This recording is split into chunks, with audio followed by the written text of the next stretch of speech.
महिलाओं को लेकर भी कई बड़े ऐलान किए गए। इसमें चलंत जिम, बड़े शहरों में पिंक बस, पिंक टॉयलेट और महिला हार्ट की व्यवस्था की जाएगी। महिलाओं के लिए किए गए ऐलान से मुजफ्फरपुर की महिलाएं काफी खुश हैं। मुजफ्फरपुर में महिलाओं से बात किए संवाददाता प्रियांक सौरभ ने। मंत्री सम्राट चौधरी ने आज बिहार का बजट पेश किया है। इस बजट में महिलाओं को भी कई बड़ी सौगात दी जाएंगी। पटना में चलंत जिम या फिर बड़े शहरों में पिंक बस, पिंक टॉयलेट और महिला हार्ट जैसी सुविधाएं दी जाएंगी। ऐसे में मुजफ्फरपुर में हम महिलाओं से बात करेंगे कि इस बजट में महिलाओं को लेकर कई बड़े ऐलान हुए हैं, कितने खुश हैं, कई बड़े ऐलान इस बजट में सरकार ने की है। जी बहुत खुशी है और इससे पिंक बस और पिंक हार्ट और पिंक क्या क्या जो खुल रहे हैं उससे हम लोग बहुत खुशी है और हम लोगों को बहुत ज्यादा सुविधा मिलेगी और इसमें हम लोग बहुत खुश हैं। मेरा चलिए, क्या कहेंगे महिलाओं को लेकर सरकार ने कई बड़े ऐलान किए हैं। Okay, so we are like quite satisfied with whatever government has done for us and women के upliftment के लिए गवर्नमेंट जो कर रही है उसके लिए हम बहुत ज़्यादा आभार प्रकट करते हैं। वुमेन सेफ फील करेंगी अब जब भी वैसा कोई भी अगर स्टेप लिया जाता है गवर्नमेंट के द्वारा for a women. So women basically अभी जैसे हम भी यहाँ पे जिम आते हैं, we are like quite satisfied with whatever we are getting here. So अगर फीमेल के लिए बेसिकली वैसा होगा तो obviously we will be very much happy. दिल से शुक्रगुजार हूँ सरकार के इस कदम के लिए और ये जो पिंक बस वाली सर्विस जो होगी इससे महिलाएं जो है बहुत सेफ महसूस करेंगी। कहीं भी लेट नाइट भी आना जाना हुआ तो इससे कोई दिक्कत नहीं होगी। क्या कहेंगी, क्या नाम हुआ आपका? कुमारी इंदिरा। क्या कहेंगी, सरकार ने आज महिलाओं के लिए बड़ा ऐलान किया है, बस वगैरह विशेष चलाई जाएंगी। सरकार ने महिलाओं के लिए तो बहुत अच्छा ही ऐलान किया है कि पिंक बस, पिंक टॉयलेट और पिंक जिम खोल दिया है, खोलेगा। इसलिए हम लोग बहुत खुश हैं। और पहले जो यह समय था, इतना गलत समय था कि हम लोग 4 बजे के बाद बाहर नहीं निकलते थे, लेकिन ये नीतीश सरकार और मोदी जी के समय में हम लोग फ्री होकर के कहीं भी आना जाना करते हैं, बच्चे को फ्री होकर के स्कूल भेजते हैं। चलिए, तो कहीं ना कहीं बिहार सरकार ने आज महिलाओं के लिए जो कई बड़े ऐलान किए हैं इससे महिलाएं काफी खुश हैं। खासकर महिलाएं जो है पिंक बस को लेकर ज्यादा खुश हैं, क्योंकि उनका कहना है कि ऐसे बस में यात्रा करके काफी सेफ फील करेंगे, निर्भीक होकर वो कहीं भी जा सकेंगी। मुजफ्फरपुर से न्यूज़ 18 के लिए प्रियांक सौरभ। वित्त मंत्री सम्राट चौधरी ने बजट पेश करते हुए बिहार में 7 एयरपोर्ट के निर्माण का ऐलान किया है। इसको लेकर प्रस्ताव तैयार कर लिया गया है। मुजफ्फरपुर एयरपोर्ट के ऐलान के बाद मुजफ्फरपुर के लोगों में काफी उत्साह है। लोगों ने एयरपोर्ट को लेकर सरकार का आभार जताया है। मुजफ्फरपुर में लोगों से बात की संवाददाता प्रियांक सौरभ ने। मुजफ्फरपुर में कई वर्षों से डिमांड थी एयरपोर्ट की और इसको लेकर आज बिहार के बजट में उप मुख्यमंत्री व वित्त मंत्री सम्राट चौधरी ने ऐलान कर दिया है मुजफ्फरपुर में एयरपोर्ट बनेगा। तो ऐसे में मुजफ्फरपुर के लोग इसको लेकर क्या कुछ कहते हैं, क्या कहेंगे। मुजफ्फरपुर में एयरपोर्ट का रास्ता अब साफ हो गया है, सत्र में क्लियर। बिल्कुल ऐसे बजट का हम लोग स्वागत करते हैं, क्योंकि मुजफ्फरपुर अघोषित राजधानी रही है उत्तर बिहार का। तो अगर इस तरह का बजट हुआ है, जल्द से जल्द हम लोगों के यहाँ एयरपोर्ट की व्यवस्था होगी तो विकास की गति तेज होगी और हम लोग इसका स्वागत करते हैं। समय से इंतजार था। हाँ, लंबे समय से इंतजार था। अब हम लोगों को खुशी मिली है कि चलो हम लोगों को जो है एयरपोर्ट मिला, लेकिन हम लोगों को समझता है कि गरीब गुरबा लोग का कुछ मकान है, झोपड़ी है, वह टूटने का भय, और इसके लिए सरकार गरीब पर ध्यान दे। एयरपोर्ट बनेगी तमाम सभा में। जी, मुजफ्फरपुर के लिए शान की बात होगी। यहाँ के आम लोग जो जनता है उनको जो है सुविधा मिलेगी एक जगह से दूसरे जगह जाने के लिए, और यहाँ का जो भी है लोकल आदमी उसको परेशानी से छुटकारा मिलेगी। एयरपोर्ट जो बन रहा है उससे बहुत खुश है हम लोग मुझे, और नरेंद्र भाई मोदी ने जो 14 और 19 में कहे थे उसको पूरा किया। इस चलते हम लोग बहुत ही। क्या कहेंगे, एयरपोर्ट बनने जा रहा है? बहुत अच्छा है, बनना चाहिए। हम लोग का खुशी है, इस बात से खुश हैं। हाँ, बहुत खुश है। तो तमाम लोग जो मुजफ्फरपुर की जनता है वह इस बजट से खुश है। खासकर जो एयरपोर्ट बनाने की बात कही गई है तो 7 एयरपोर्ट में मुजफ्फरपुर भी शामिल है। तो इसको लेकर मुजफ्फरपुर के लोग जो है काफी उत्साहित है, काफी खुश है। मुजफ्फरपुर से न्यूज़ 18 के लिए प्रियांक सौरभ। बजट में पूर्णिया को भी बड़ा तोहफा मिला। सरकार ने पूर्णिया एयरपोर्ट को 3 महीने के भीतर चालू कराने की बात कही है। इससे पूर्णिया के लोगों में उत्साह नजर आ रहा है। पूर्णिया के अधिवक्ताओं ने कहा कि पूर्णिया एयरपोर्ट चालू होने से सीमांचल के करोड़ों लोगों को फायदा होगा, इससे इलाके का विकास भी होगा। अधिवक्ताओं से बात की पूर्णिया संवाददाता कुमार प्रवीण ने। लंबे अरसे से मांग रही थी पूर्णिया एयरपोर्ट को लेकर, और आज के बजट में पूर्णिया एयरपोर्ट को 3 माह में बनकर तैयार करने का एक बजट में प्रस्ताव पारित हुआ है। हमारे साथ पूर्णिया के कुछ अधिवक्ता लोग हैं, आइए हम बात करते हैं इनसे। इससे बढ़ के खुशी की बात पूर्णिया की जनता के लिए और कुछ नहीं हो सकती, क्योंकि पूर्णिया की जनता काफी लंबे अरसे से इस एयरपोर्ट के लिए संघर्ष करती चली आ रही थी। आज इतनी बड़ी घोषणा हुई है जिससे पूर्णिया की एक एक जनता गदगद है, उसके वर्षों की मांग यह पूरी हुई है। पूर्णिया की जनता की तपस्या सफल हुई, काफी सराहनीय रहा।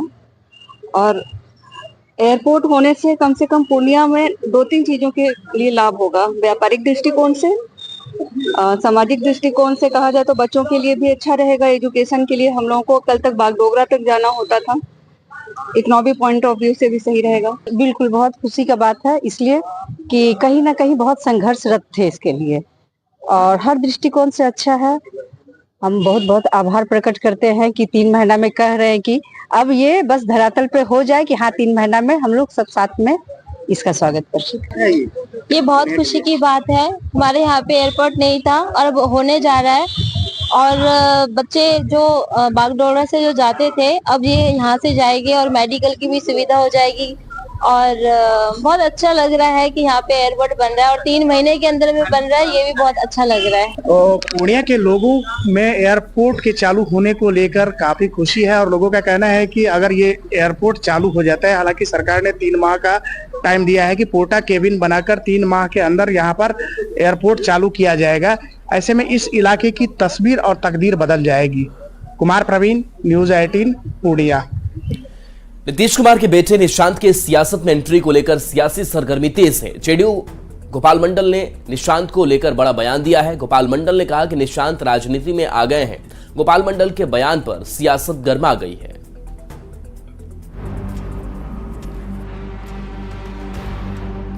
निशांत तो आ चुका है, हम जो बयान दिए निशांत बयान में आ रहा है। नीतीश कुमार के बेटे निशांत कुमार की सियासत में आने की अटकलें तेज हैं। इस बीच निशांत को लेकर गोपाल मंडल ने एक बार फिर बड़ा दावा कर दिया। गोपाल मंडल ने पहले कहा था कि अगर निशांत राजनीति में नहीं आएंगे तो जेडीयू समाप्त हो जाएगा। अब गोपाल मंडल ने कहा है कि निशांत राजनीति में आ चुके हैं। वो लगातार मीडिया में भी बयान दे रहे हैं। निशांत के राजनीति में आने से जेडीयू और मजबूत हो चुकी है।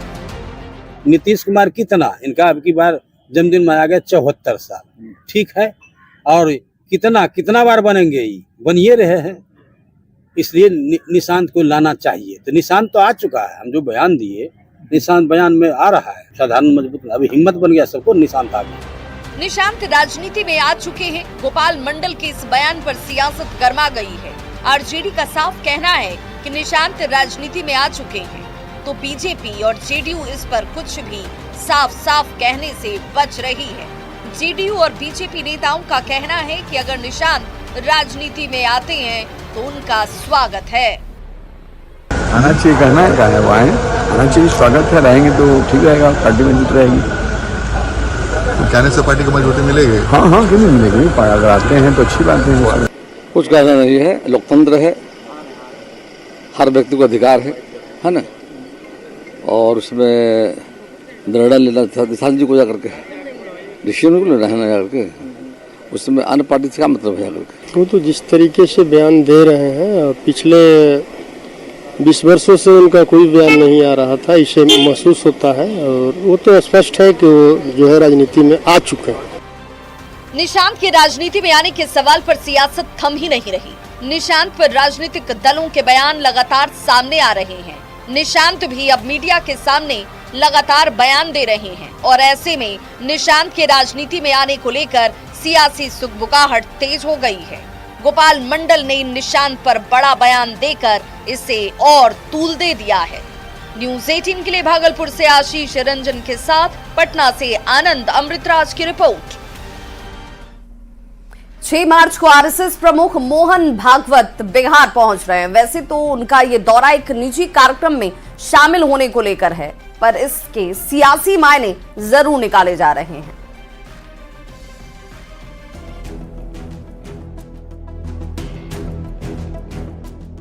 आरएसएस के प्रमुख मोहन भागवत 6 मार्च को बिहार आ रहे हैं। उनके दौरे को लेकर आरएसएस के साथ साथ बीजेपी के कार्यकर्ताओं का भी जोश हाई है।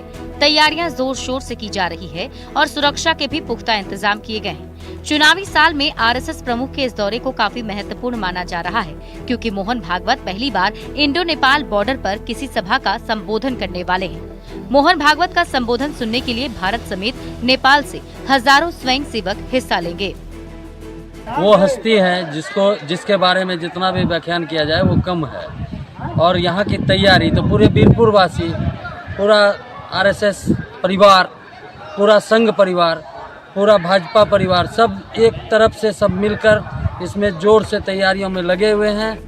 मोहन भागवत 6 मार्च को सुपौल के वीरपुर में सरस्वती विद्या मंदिर के नए भवन का उद्घाटन करेंगे। विद्या भारती बिहार के क्षेत्र संगठन मंत्री ख्याली राम ने कहा कि सर संघचालक का बिहार वीरपुर आना उनके लिए बड़े सौभाग्य की बात है। पूज्य सरसंघ चालक जी का इधर वीरपुर में आना हमारे लिए बड़ी सौभाग्य की बात है। कई वर्षों से चर्चा चल रही थी कि यहाँ पर आकर के विद्यालय का लोकार्पण किया जाए, लेकिन कोरोना के कारण से व्यवस्था उस समय बन नहीं पाई। पिछले दिनों उनके साथ चर्चा हुई थी, उन्होंने कहा कि सीमा पर और विद्या भारती का अगर विद्यालय कोई खोला जा रहा है तो उसके उद्घाटन के लिए अगर मुझे बुलाया जा रहा है तो मैं जरूर आऊँगा। मोहन भागवत का दौरा बिहार बीजेपी के लिए काफी महत्वपूर्ण माना जा रहा है। संघ प्रमुख के दौरे को लेकर आरएसएस और बीजेपी के कार्यकर्ताओं का जोश हाई नजर आ रहा है। न्यूज 18 के लिए सुपौल से संवाददाता अमित झा की रिपोर्ट। बिहार ट्रक ऑनर एसोसिएशन और all India motors transport congress ने नई खनन नीति 2024 में संशोधन की मांग को लेकर 2 दिन के सांकेतिक हड़ताल पर रहे। बिहार के डिप्टी सीएम और खनन मंत्री विजय सिन्हा ने ट्रक मालिकों से हड़ताल के चक्कर में नहीं पड़ने की अपील की है। उन्होंने कहा कि खनन नीति बिहार के हित में है, ऐसे में ट्रक मालिकों को किसी के बहकावे में नहीं आना चाहिए और सरकार का समर्थन करना चाहिए। खनन विभाग के अंदर ट्रक मालिकों का जो हड़ताल की घोषणा किया है, आप लोगों के माध्यम से हम अपील करना चाहते हैं कि किसी के बहकावे में नहीं आए। खनन नीति बिहार के हित में है, विकसित बिहार बनाने का है। पथ के अंदर भी हमने जब पथ विभाग को लूटने वाले की जामात पर कार्रवाई किए हैं तो लोग को बेचैनी लगा है। तो इसलिए अच्छे काम में जो बिहार के प्रति कहीं न कहीं संवेदनशील हैं और बिहारियों के प्रति उनकी भावना, अगर जो लगता है कि हमको बिहारी को आगे बढ़ाना है तो भ्रष्ट लोग, गलत लोगों के विरुद्ध सहयोग करें, विभाग को मदद करें। और चलिए एक छोटे से ब्रेक का वक्त है, जल्द वापस आते हैं।